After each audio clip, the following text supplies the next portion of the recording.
Hallelujah, praise the lord. ఈరోజు మన లేఖన భాగము అపోస్తల కార్యములు 1వ అధ్యాయము 14వ వచనం. వీరందరూ వీరితో కూడా కొందరు స్త్రీలను యేసు తల్లియైన మరియయు ఆయన సహోదరులను ఏక మనసుతో ఎడతెగక ప్రార్థన చేస్తుండ్రి. ఆమేన్. దేవునికి స్తోత్రం. హల్లెలూయా, హల్లెలూయా, హల్లెలూయా, స్తోత్రం. క్రీస్తునందు ప్రియ సహోదరి సహోదరులారా, చిన్నలారా, పెద్దలారా, తండ్రులారా, తల్లులారా, మీ అందరికీ నా హృదయపు లోతులోంచి ప్రత్యేకమైన వందనాలు తెలియజేస్తున్నాను. స్తోత్రం. May God bless you all. దేవుడు మీకు మంచి ఆరోగ్యము బలమును అనుగ్రహించును గాక. మీ కొరకు ప్రార్థించడానికి సిద్ధంగా ఉన్నాం కనుక మీ ప్రార్థన మనవులు పంపించాల్సిందిగా కోరుతున్నాం.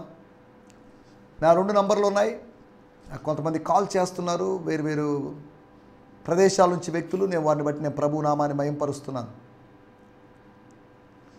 మీ స్థానిక సంఘ కాపరి యొక్క సహాయాన్ని తీసుకోండి. అదే సమయంలో మాలాంటి దైవజనుల యొక్క సహాయాన్ని మీరు తీసుకోండి. నా నంబర్లో 2 వాట్సాప్ నంబర్లు, నా ఈమెయిల్ ఐడి కూడా ఉంది. gfihmi2015@gmail.com. GFI అంటే గిడియోన్ ఫెలోషిప్ ఇంటర్నేషనల్, HMI అంటే హీ మస్ట్ ఇంక్రీజ్. GFI అంటే గిడియోన్ ఫెలోషిప్ ఇంటర్నేషనల్, HMI అంటే హీ మస్ట్ ఇంక్రీజ్ 2015@gmail.com అనేటువంటి నా ఈమెయిల్ ఐడి ఉంది. ఈమెయిల్ ఐడి ద్వారా కానీ, వాట్సాప్ ద్వారా కానీ, జనరల్ మెసేజ్ ద్వారా కానీ, కాల్స్ ద్వారా కానీ మీరు నన్ను సంప్రదించవచ్చు. యూట్యూబ్ ద్వారా చూసేటటువంటి వాళ్ళు దయచేసి జ్ఞాపకం చేసుకోండి. దాంట్లో కామెంట్స్ సెక్షన్లో మీరు కామెంట్స్ పెట్టండి, ప్రేయర్ రిక్వెస్ట్లు పెట్టండి. ఏదైనా మీ సందేహాలు ఉన్నట్లయితే వాటిని పెట్టండి. తద్వారా వాటి గురించి మనం మాట్లాడుకోవడానికి, వాటి గురించి ఆలోచించడానికి ప్రభు మనకు జ్ఞానాన్ని ఇస్తాడు. దేవుని స్తోత్రం. ఈ సమయంలో రండి మనం దేవుని వాక్యాన్ని ధ్యానించుకుందాం. నిన్న మనము ప్రార్థన గురించి కొన్ని విషయాలు ఆలోచించాం. ఫలితాలు ఇవ్వని ప్రార్థనలు. ఫలితాలు ఇవ్వని ప్రార్థనలు మనం చేయకుండా ఉండగలమా అంటే ఉండలేము. తెలియకుండా మనం ప్రార్థన చేస్తాము, అవి ఫలితాలు ఇవ్వకుండా ఉంటాయి. ఫలితాలు ఇవ్వనంత మాత్రాన ఇక ప్రార్థన ఆపేద్దామని కాదు, ఇక విసిగిపోవాల్సిన అవసరం లేదు. విసుగక నిత్యము ప్రార్థించాలి. దేనికోసం ప్రార్థన చేస్తాం నిత్యం? మేమంటే వేరు వ్యక్తుల యొక్క, సంఘస్థుల యొక్క, లేకపోతే బ్రాంచ్ సంఘస్థుల యొక్క, తోటి దైవజనుల యొక్క సమస్యలు రాబట్టుకొని ప్రార్థన చేస్తాం. మీరేం ప్రార్థన చేస్తారు? అనగా విశ్వాసులు, ఒక సాధారణమైన విశ్వాసి, సంఘ సభ్యుడు నిత్యము విసుగగా ప్రార్థించాలంటే ఇంకా ఉద్యోగాలు మానేసి, పనిపాటలు మానేసి ప్రార్థన చేస్తూ ఉండగలరా అంటే లేదు. మనం ఆలోచిస్తున్నట్టు విషయాలు. ఫలితం ఇవ్వనటువంటి ప్రార్థనలు. ఫలితం ఇవ్వలేదు అంటే దాని ఫలితము ఏదో ఒక రోజు ఇస్తుంది అని అర్థం. ఆలస్యంగా అయినా, అకస్మాత్తుగా ఫలితాలు ఇవ్వకపోయినా ఆలస్యంగానైనా మన ప్రార్థనలకు ఫలితాలు వస్తాయి. నీ ప్రార్థన వినబడినది. దానియేలు, నువ్వు 21 days ఫాస్టింగ్ ఉన్నావు, ఉపవాసం ఉన్నావు, బాగానే ఉంది. ఉపవాసం నువ్వు చేసిన ప్రార్థన మొదటి దినమునే వినబడింది, కానీ నేను ఆలస్యంగా పంపబడ్డాను అని దేవదూత చెప్పాడు. ప్రార్థన వినబడింది, ఉండండి ఇంకొన్ని రోజులు చూద్దాం. స్వర్గం ఎదురు చూచింది. భక్తుని యొక్క ప్రార్థనల కోసం, బిడ్డల యొక్క ప్రార్థనల కోసం ప్రభు ఎదురు చూస్తున్నాడనే సంగతి మర్చిపోవద్దు. ఆయన మాటల కోసం మనం ఎదురు చూస్తున్నాం, మన ప్రార్థనల కోసం ఆయన ఎదురు చూస్తున్నాడు. ఏదో ఒకటి మాట్లాడాలని. స్నేహితులు ఉన్నారు, ఏదో ఒకటి మాట్లాడుకోకపోతే ఏం చదవలేదు, ఎందుకు మాట్లాడలేదు? వాట్సాప్ ద్వారా చాట్ చేసుకునే వాళ్ళు అనుకుందాం. ఒకసారి ఏంది తను చేయడం లేదే, ఎందుకు ఏం ఫోన్ చేయడం లేదు, లేకపోతే ఏమెందుకు కమ్యూనికేషన్ లేదు అని చెప్పేసి వెంటనే ఫోన్ చేస్తారు. స్తోత్రం. అంతేనా? అనగా కమ్యూనికేషన్ గ్యాప్ ఏమైనా ఏర్పడింది, ఏదైనా ప్రాబ్లమ్స్ వచ్చాయా అని తెలుసుకుందామని. ఒక రిలేషన్ని బ్రేక్ కాకుండా, డ్యామేజ్ కాకుండా మనం కొనసాగించాలి అంటే కమ్యూనికేషన్ ఉండాలి. ప్రతి పూట కమ్యూనికేషన్ అని కాదు. అనందనావా, పూజ చేసావా, లేదా ఇంకేదైనా, ఏం కర్రీసు, టీ తాగావా, కాఫీ తాగావా అనేటువంటి క్యాజువల్ టాక్ కాకపోయినా టచ్లో. నేను రెగ్యులర్గా టచ్లో ఉండేవాళ్ళు ఉన్నారు. అప్పుడప్పుడు ఏమంటే ఎలా ఉన్నారు ఏంటి మీ గురించి అనుకుంటున్నాం. ఈ మధ్య కాలంలో ఒక దైవజనుడు నా మనసులో మెదలాడుతూ ఉన్నాడు. హైదరాబాద్లోని ఒక దైవజనుడు, పెద్ద ఆయన, చాలా మంచి వ్యక్తి ఆయన. చేద్దాం అనుకుంటున్నాను చేయలేకపోతున్నాను. అకస్మాత్తుగా వాళ్ళ ఏరియా సంబంధించిన ఒక వ్యక్తి నన్ను కమ్యూనికేట్ చేశాడు. ఒక పలానే వ్యక్తి మీకు తెలుసా అని అడిగాను. మరలా నేను రిమైండ్ చేయబడ్డాను. అయ్యా ఆయన పెద్ద ఆయనకి ఫోన్ చేస్తే, పాస్టర్ గారికి ఫోన్ చేస్తే బాగుండే అని అనిపించి ఈరోజు ఎలాగైనా ఫోన్ చేసి మాట్లాడాలని మాట్లాడాను. సార్ ఎలా ఉన్నారు ఏంటి అని. మనము కొంతమందిని దూరం పెట్టాలని చూడము, అవతల వాళ్ళు దూరం పెట్టాలని చూస్తే చూడొచ్చు. మన బంధాలు బలహీనం కాకూడదు, అలాగని మన బంధాల ద్వారా వేరే బంధాలు డ్యామేజ్ కాకూడదు. రిలేషన్షిప్స్ గురించి మనం మాట్లాడుకోవడం లేదు. ప్రార్థన అంటే మనకు దేవునికి ఉన్న రిలేషన్షిప్, వాళ్ళకు ఉన్న రిలేషన్షిప్, ఆ రిలేషన్షిప్ కలిసి దేవునితో ఉన్న రిలేషన్షిప్లో స్ట్రాంగ్ అయ్యారు. వాళ్ళు కలుసుకున్నారు, రిలేషన్షిప్ వాళ్ళు దేవునితో కలుసుకున్నారు, అనగా ప్రభువుతో కలుసుకున్నారు, ప్రభువుతో మాట్లాడుతున్నారు, ఎడతెక్కకుండా గడుపుతున్నారు. అనగా ఒక ప్రార్థన రిలీజియన్ కాదు, మనకు కావాల్సిన రిలేషన్షిప్ కావాలి. రిలేషన్షిప్స్కి ప్రాధాన్యత లేనటువంటి రిలీజియన్ వల్ల ఏం ప్రయోజనం? అంటున్నట్టుగా ఉండేటువంటి అనుబంధాలు ఎంతకాలం ఉండిపోతాయి? ఉండవు. స్తోత్రం, హల్లెలూయా. ఈ సమయంలో ఫలితాలు ఇవ్వనటి ప్రార్థనలు, జవాబు రాలేదు ఒక ప్రార్థనకి, చీట్లు వేయడానికి ముందు జరిగినటువంటి ప్రార్థనలో. తర్వాత భౌతికమైనటువంటి కదలిక రానటువంటి ఒక ప్రార్థన. ఈ ప్రార్థనలో, ఇక్కడ ప్రార్థనలో భౌతికమైన కదలిక రాలేదు. భూకంపం వచ్చిన ప్రార్థన, భూకంపాన్ని రప్పించినటువంటి ప్రార్థన జరిగింది. భూకంపాన్ని రప్పించినటువంటి ఆరాధన గురించి రాయబడింది అపోస్తుల కార్యం 16వ అధ్యాయంలో. ఈ రోజులో ఆరాధన చేసి, అరిచి, ఆర్భాటం చేసి, అల్లరి చేసి, కేకలేసి ఏదో చేస్తున్నారే, కానీ ఏది ఆ అనుభవం? ఏది ఖచ్చితంగా జరగాలని రూలేం లేదు. షేకింగ్ అనుభవాలేవి, కదిలించబడేటువంటి అనుభవాలేవి, భౌతికమైన కదలిక లేదని. మూడోది ఆత్మీయ నింపుదల. అపోస్తుల కార్యము 4వ అధ్యాయంలో జరిగింది, 2వ అధ్యాయంలో జరిగింది, మళ్ళీ రిపీట్ జరిగింది. ఆత్మీయ నింపుదల లేని విధంగా ఉన్నటువంటి పరిస్థితులు. ప్రార్థించావు, నింపుదల లేదు. ప్రార్థిస్తూ ఉండగా నింపబడవచ్చు, ప్రార్థనకు ముందు నింపబడవచ్చు, ప్రార్థన తర్వాత ప్రార్థిస్తూ ఎప్పుడు నింపబడతామో మనం చెప్పలేము. నింపేది మనం కాదు, నింపుకునేది మనం కాదు, నింపేది మన ప్రభువే. కాబట్టి తనకిష్టం వచ్చినట్లు ఆయన చేయగలిగిన వాడు, సార్వభౌమాధికారము కలిగిన వాడు, సావరెన్ విల్ కలిగినటువంటి దేవుడు. మంది సింపుల్ విల్ అయితే ఆయనది సావరెన్ విల్. స్తోత్రం. ఆయన తన చిత్త వృత్తి చొప్పున రాజుల హృదయాలను నీటి కాలువలను తిప్పినట్టు చెప్తాడట. రాజు హృదయమే ఆయన నీటి కాలువలాగా ఉంది, నీటి కాలువగా పోల్చబడింది. రాజు హృదయాన్ని, రాజు అంటేనే మనకెంతో ఘనత, లేకపోతే గౌరవం, ఎంతో భయం, ఎంతో రెస్పెక్ట్. కానీ రాజులందరి హృదయాన్ని, కొందరని కాదు, రాజు హృదయాన్ని అంటున్నప్పుడు సొలొమోను బహుశా తన హృదయాన్ని గురించి అన్నాడేమో, లేకపోతే వేరు దేశాల రాజుల యొక్క హృదయాల గురించి అన్నాడేమో, మనకు తెలీదు. దేవుని స్తోత్రం. ఏదేమైనప్పటికీ అధికార పీఠములో ఉన్న వారిని కదిలించడానికి శక్తి కలిగినటువంటి దేవుడు మన దేవుడు. అన్ని జనులైనటువంటి రాజులను కదిలించినటువంటి దేవుడు. స్తోత్రం. 4వది యాంటియోక్లో జరిగినటువంటి ప్రార్థనలో, అనగా ఆది అపోస్తుల చారిత్రాత్మక పుస్తకమైనటువంటి అపోస్తుల కార్యములో, ఆ హిస్టారిక్ రికార్డ్స్లో ఫస్ట్ ఫాస్టింగ్ ప్రేయర్ అక్కడ జరిగింది. ఫస్ట్ ఫాస్టింగ్ ప్రేయర్ అయినప్పటికీ కూడా ఆ ఫాస్టింగ్ ప్రేయర్లో దైవ స్వరాన్ని వాళ్ళు విన్నారు, పరిశుద్ధాత్మ స్వరాన్ని విన్నారు. పరిశుద్ధాత్మకు స్వరం ఉందని కాదు దాని అర్థం. ఆత్మస్వరూపికి స్వరం ఏంటండి? ఆత్మస్వరూపికి స్వరూపం ఏంటి? ఆత్మస్వరూపి అని మళ్ళీ స్వరము ఎవరి ద్వారానో ఒకరి ద్వారా మాట్లాడాడు. నీ ద్వారా, నా ద్వారా దేవుడు మాట్లాడాలనుకుంటున్నాడు. దేవుని సేవకుల ద్వారా దేవుడు మాట్లాడుకుంటున్నాడు. దినముల అంతమందు దేవుడు తన కుమారుని ద్వారా తానే మాట్లాడొచ్చుగా. మాట్లాడాడు, ప్రవక్తల ద్వారా మాట్లాడాడు, నేరుగా కూడా మాట్లాడాడు. మోషేతో మీడియేటర్ అవసరత లేకుండానే మాట్లాడాడు. మోషేతో మాట్లాడేటప్పుడు అహరోన్తో మాట్లాడు. మోషే అలా మీడియేటర్స్ని చేసుకో. దేవునికి మీడియేటర్స్ అవసరం లేదు.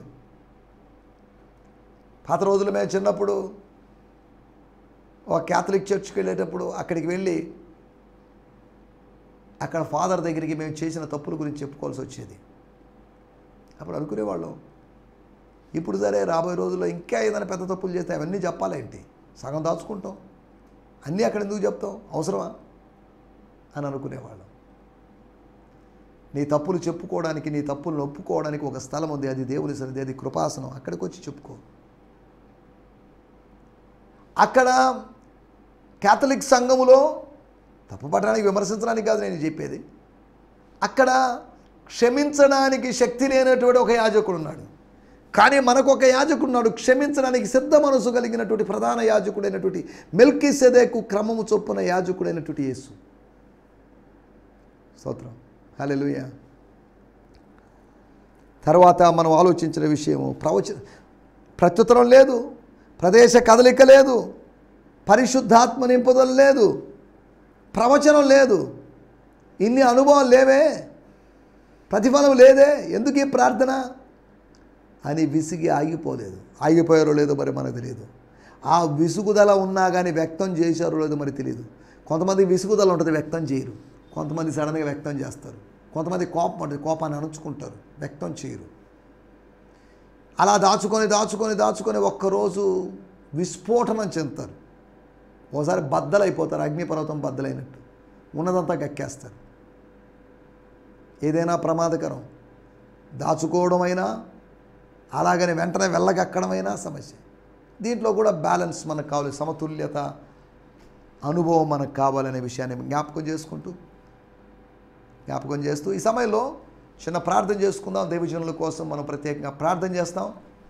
కొంతమంది దైవజనులు ఈ గత దినాల్లోని ఉపవాస కూడికల్లో వారికి ఉన్నటువంటి ఆర్థిక ఒత్తిళ్ల గురించి చెప్పుకున్నారు. దైవజనులు చాలామంది ఆర్థిక సమస్యల్లో ఉన్నారు. అప్పులు, తీర్చాల్సిన అప్పులు, కట్టాల్సిన వడ్డీలు, పిల్లల చదువుల కోసం, సంఘ పరిచర్య కోసం, మీటింగుల కోసం ఎంతో డబ్బు ఖర్చు చేస్తున్నారు. కాబట్టి పాస్టర్లు వారి ఆర్థిక సమస్యలను దృష్టిలో పెట్టుకొని మనం ప్రార్థన చేద్దాం. ప్రార్థన చేసి దేవుని వాక్యంలోకి వెళ్దాం. పరిశుద్ధమైన మా దేవా, మీకు వందనాలు చెల్లిస్తున్నా. హైదరాబాద్ నగరంలోని పాస్టర్ వై రమేష్ బాబు గారి కొరకు ప్రార్థన చేస్తున్నాం. సుమారు 50 లక్షల దాకా అప్పు ఉందని చెప్పుకుంటూ వచ్చాడు. అప్పును తీర్చండి, అద్భుతము జరిగించండి. అంతేకాకుండా నాయన పాస్టర్ ఎన్ అజయ్ పీటర్ గారు, వారు నర్సరావుపేటలో వారు ఉంటున్నారు. వారికి 17 లక్షల అప్పులు ఉన్నాయి. ఈ అప్పులన్నీ మీరు తీర్చండి ప్రభు. ఆర్థిక వనరులు మీరు సమకూర్చండి, అద్భుత కార్యము జరిగించమని అడుగుతున్నాను దేవా. ఇంకను ప్రభు అనేక మంది సేవకులు అప్పుల్లో ఉన్నారు. వారి అప్పులన్నీ తీర్చడానికి కావాల్సిన ఆర్థిక వనరులు మీరు మెండుగా సమకూర్చండి. ఆకాశపు వాక్యలు విప్పి పరచాలని విస్తారమైన దీవెనలు వారికి కుమ్మరించమని అనుకుంటున్నాం ప్రభు. అయ్యా, మీకు వందనాలు చెల్లిస్తూ ముందు వాక్య పరిచయంలో మీ సాన్నిధ్యం మాతో ఉంచమని యేసు నామములోనే ప్రార్థించగలుగుతున్నాం పరమ తండ్రి, ఆమేన్, ఆమేన్. ఈ సమయంలో అపోస్తల కార్యములు 1వ అధ్యాయము 14వ వచనం. నిన్న చదువుకున్నట్టు లేఖన భాగాన్ని మరలా మనం చదువుకొని ధ్యానించుకోబోతున్నాం. అపోస్తల కార్యములు 1వ అధ్యాయము 14వ వచనం. వీరందరూ వీరితో కూడా కొందరు స్త్రీలను, యేసు తల్లి మరియయు ఆయన సహోదరులను ఏక మనసుతో ఎడతెగక ప్రార్థన చేయుచుండిరి. వీరందరూ అనగా మేడగదిలోనికి ఎక్కిపోయిన వారు.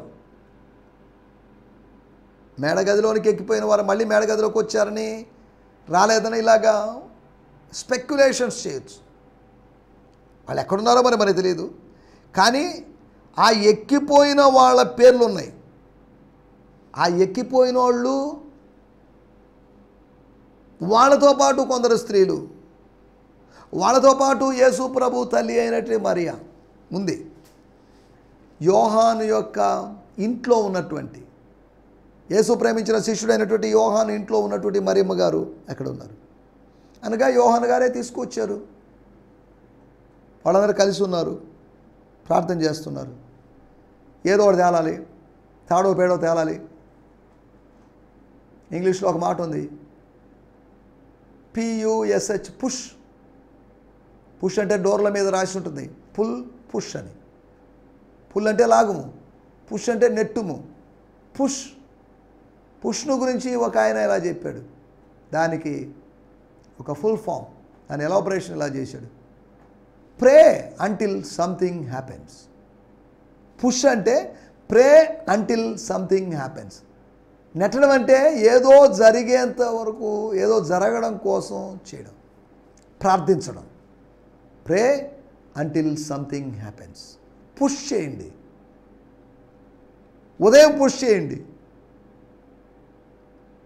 పుషప్స్ని గురించి కాదు నేను మాట్లాడేది, పుల్అప్స్ని గురించి పుషప్స్ని గురించి కాదు నేను మాట్లాడేది. తిరిగి దొరికినప్పుడు ఆత్మలో పుష్ చేయండి. ప్రే అంటిల్ సంథింగ్ హ్యాపెన్స్ అనగా నువ్వు ప్రార్థిస్తే ఏదో ఒకటి జరుగుతుంది అనగా నువ్వే స్పందించి, నువ్వే స్పందన లేని స్తంభించిపోయినట్టు నీలో ఏదో కదలిక ఉంటే, కునుకక నిద్రపోక ఉన్న వాళ్ళలో ఏ స్పందన ఉండదా? జీవము కలిగిన దేవుళ్ళు ఏ స్పందన ఉండదా? నీలోనే స్పందన ఉన్నప్పుడు నిన్ను సృష్టించిన వాళ్ళలో స్పందన లేకుండా ఎందుకు ఉంటుంది? చెవులు నిర్మించిన వాడు వినకుండానా, కన్నులు కలుగు చేసిన వాడు కానకుండానా? స్తోత్రం, హల్లెలూయా. కాబట్టి చెవులు కలుగు చేసి, కన్నులు కలుగు చేసి, అనగా దేహాన్ని కలుగు చేసి, అవయవాలను కలుగు చేసి, సృష్టికర్త అయిన దేవుడు స్పందించకుండా ఉండడు అనే సంగతిని మనం దీన్ని బట్టి అర్థం చేసుకోవాలి. స్తోత్రం. ఎడతెగని ప్రార్థన, non stop prayer. Non stop prayer అనగా గొలుసు ప్రార్థన, చైన్ ప్రేయర్, ఇంకేదైనా కావచ్చు. నాన్ స్టాప్గా జరిగిన ప్రార్థనకి కారణం ఏంటి? What is the reason behind this prayer? వారు ఏక మనసుతో ఎడతెగక ప్రార్థన చేయుచుండిరి. వాళ్ళు ఆమేన్ ఆమేన్ ఆమేన్ అంటూనే ఉన్నారు. వాడు ఫుల్ స్టాప్ పెట్టారు కానీ కామా పెట్టారు కానీ ఫుల్ స్టాప్ పెట్టలేదు. వాళ్ళు నాన్ స్టాప్గా జరుగుతున్న ప్రార్థన అది. స్తోత్రం, హల్లెలూయా, స్తోత్రం. ఎడతెగక మనం ప్రార్థించాలి. పరిశుద్ధాత్మలో ప్రార్థన చేయడం, ఎడతెగక ప్రార్థన చేయడం అంటే. పరిశుద్ధాత్మ లేడు కదా, పరిశుద్ధాత్మ లేకపోవడం ఏంటండి? యేసు ఉన్నప్పుడు పరిశుద్ధాత్ముడునా, తండ్రి ఉన్నప్పుడు పరిశుద్ధాత్ముడునా, త్రిత్వం విభజించలేని విధంగా ఉన్న ముగ్గురని మనం మాట్లాడుకున్నాం. అక్షరార్థంగా భూమి మీదకి రావడానికి ముందుగా కూడా ఆయన ఉన్నాడు. ఆదికాండం 1లోనే సృష్టి సమయంలోనే ఆయన గురించి ప్రస్తావన ఉంది. యేసు ప్రభు డిసెంబర్ 25 వచ్చినోడు కాదు. పరిశుద్ధాత్ముడు పెంతెకోస్తు రోజు పుట్టినవాడు కాదు. యేసు ప్రభు డిసెంబర్ 25 రోజు పుట్టినవాడు కాదు. పరిశుద్ధాత్ముడు పెంతెకోస్తు రోజు పుట్టినవాడు కాదు. అంటే దానికి ముందే పుట్టాడు. డిసెంబర్ 25 పుట్టలేదంటే ఎప్పుడు పుట్టాడు? డేట్లు చెప్పండి ఏంటని దయచేసి అడగొద్దు. దాని అర్థం ఏంటంటే, నా మాటల యొక్క ఉద్దేశం, ఒక డేట్ ఫిక్స్ చేసి పలానా రోజే నో. వీళ్ళు కాలానికి తండ్రి కుమారులు పరిశుద్ధాత్ములు, లేకపోతే కుమార పరిశుద్ధాత్ములు, కుమార శుద్ధాత్ములు, సుపుత్ర శుద్ధాత్ములు అనేటువంటి వాళ్ళు కాలానికి అతీతులు. వాళ్ళు కాబట్టి పలానా రోజే వాళ్ళు ఎప్పుడో ఉన్నారు. వాళ్ళు నిత్యత్వంలో ఉన్నారు. నిత్యత్వం నుంచి నిత్యత్వం వరకు ఉంటారు. సరే, దేవునికి స్తోత్రం, హల్లెలూయా. ఈ తెగక చేస్తున్నటువంటి ప్రే వితౌట్ సీజింగ్కి రీజన్స్ ఏంటి? 4 కారణాలు మీకు జ్ఞాపకం చేస్తాను. వారు ఎడతెగక ప్రార్థన. What are the reasons for this non stop prayer? What are the 4 reasons or 4 reasons for this continuous prayers? ఈ ప్రార్థనలకు వాళ్ళ ప్రార్థనలకు కారణం ఏంటంటే, అపోస్తుల కార్యములు 1వ అధ్యాయము 4వ వచనం, ఆయన వారిని కలుసుకొని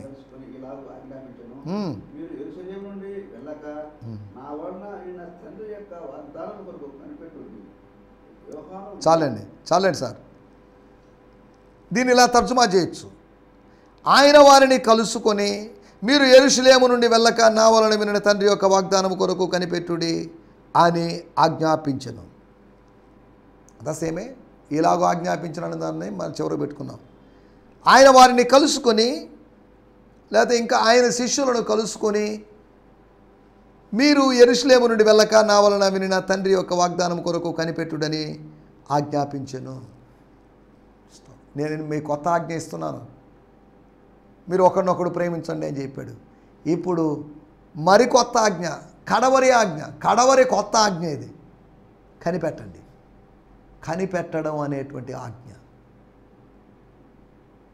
అది ఆయన ఆజ్ఞాపించాడు, కానీ అది మన అనుభవంగా మారాలి.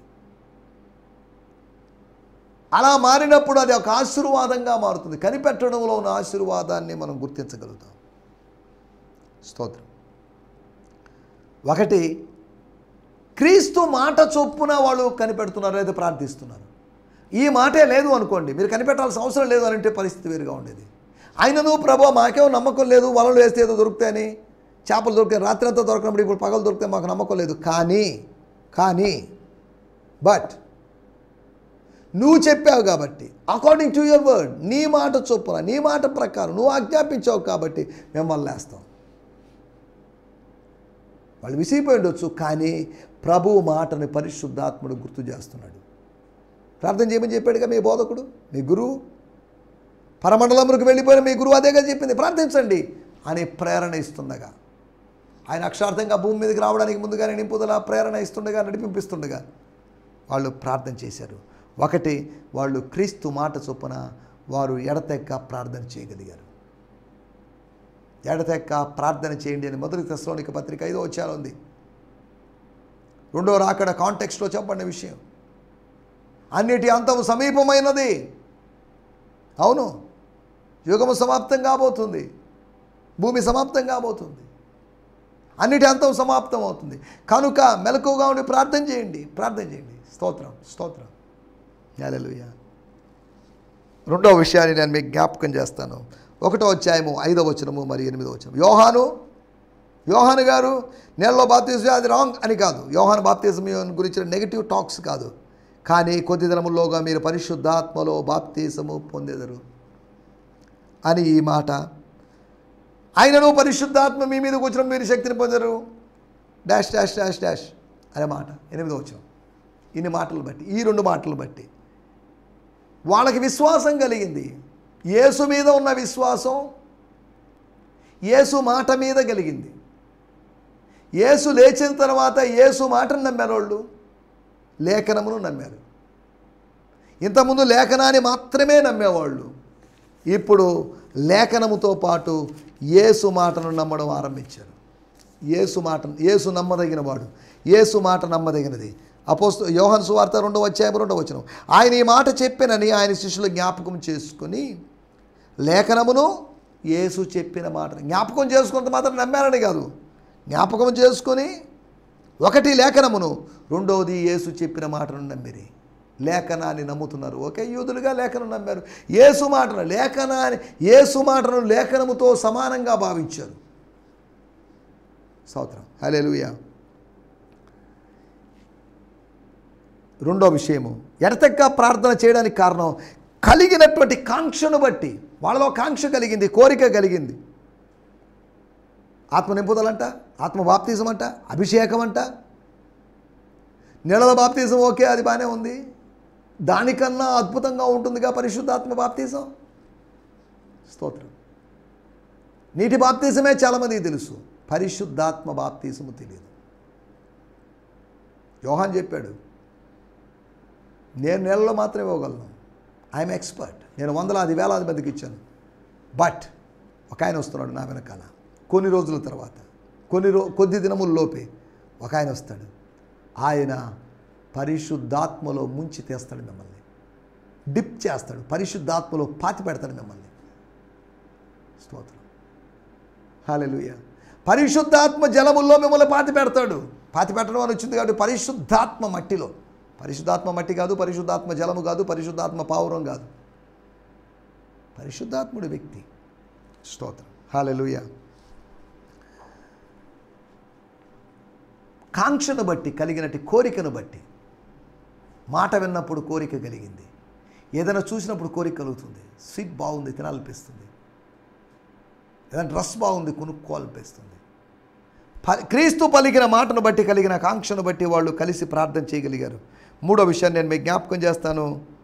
4వ అధ్యాయము 32వ వచనం.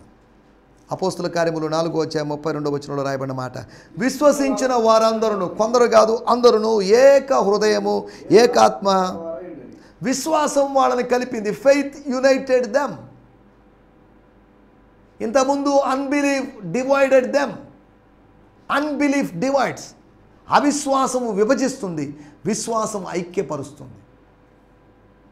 ఇక్కడ రాయబడింది, విశ్వసించిన వారందరూ, యేసును విశ్వసించిన వారందరూ, స్తోత్రం, దేవుని వాక్యాన్ని ధైర్యంగా బోధించారు. ఆ వాక్యాన్ని విశ్వసించిన వారందరూ ఏక హృదయము ఏకాత్మయు కలవారై ఉండ్రి. స్తోత్రం, దేవుని స్తోత్రం. కలిగినటువంటి విశ్వాసాన్ని బట్టి, వాళ్ళకి విశ్వాసం కలిగింది, వాళ్ళ కోరిక కలిగింది, విశ్వాసం కలిగింది. దాన్ని బట్టి వాళ్ళు ఇప్పుడు కలిసి ఉండగలిగారు. కలిసి జీవించారని కాదు, కలిసి ప్రార్థన చేస్తున్నారు. 4వ విషయాన్ని నేను చెప్పి ముగిస్తాను. రోమీయులకు రాసిన పత్రిక 11వ అధ్యాయము 15వ వచనం. రోమీయులకు రాసిన పత్రిక 11వ అధ్యాయం 15వ వచనం. స్తోత్రం, స్తోత్రం. లోకమును దేవునితో సమానపరచుట అయిన ఎడల వారిని చేర్చుకున్నట ఏమగును, మృతులు సజీవులైనట్లే అగును కదా. చాలే అండి.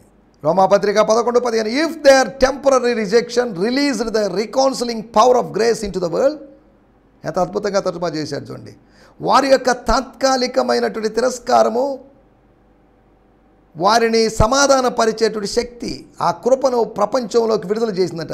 What will happen when Israel is reinstated and reconciled to God? It will unleash resurrection power throughout the whole earth. ఎంత అద్భుతమైన మాట చూడండి. 11వ అధ్యాయము 15వ వచనం. రోమా 11:15 గూగుల్ సెర్చ్లో కొట్టినా కానీ మీకు వస్తుంది, దాని ఇమేజ్ కూడా వచ్చే అవకాశం ఉంది. స్తోత్రం. నా మాటలు నేను ఇక్కడ ముగిస్తున్నాను. వాళ్ళని కలపడం, వాళ్ళని పోగు చేయడం, వాళ్ళని సమీకరించడం, వాళ్ళని గ్యాదర్ చేయడం, అది ఒక అద్భుతం, పునరుత్థానము లాంటిది.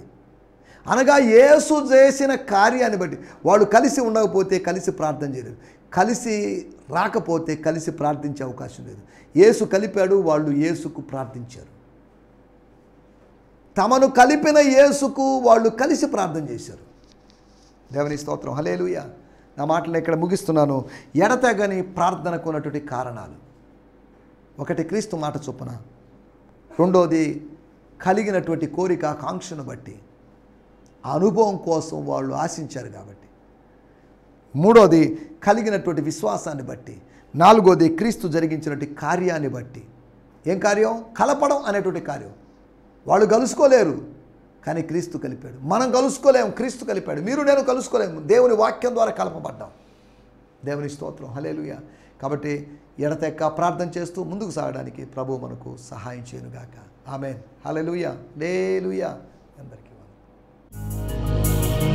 ఈ సందేశము మీకు ఆశీర్వాదకరంగా ఉందని నమ్ముచున్నాము. ప్రార్థనా అవసరతల కొరకు మమ్మల్ని సంప్రదించవలసిన మా చిరునామా గిద్యోన్ మిషన్ చర్చ్, 6వ వీధి, శాంతినగర్, నెల్లూరు 4, ఆంధ్రప్రదేశ్. పిన్ 524004. మా ఫోన్ నంబర్లు 7036443613. మరి ఒక నంబర్ 9392293010. మా ఈమెయిల్ ఐడి gfihmi2015@gmail.com. దేవుడు మిమ్మును ఆశీర్వదించునుగాక. ఆమేన్.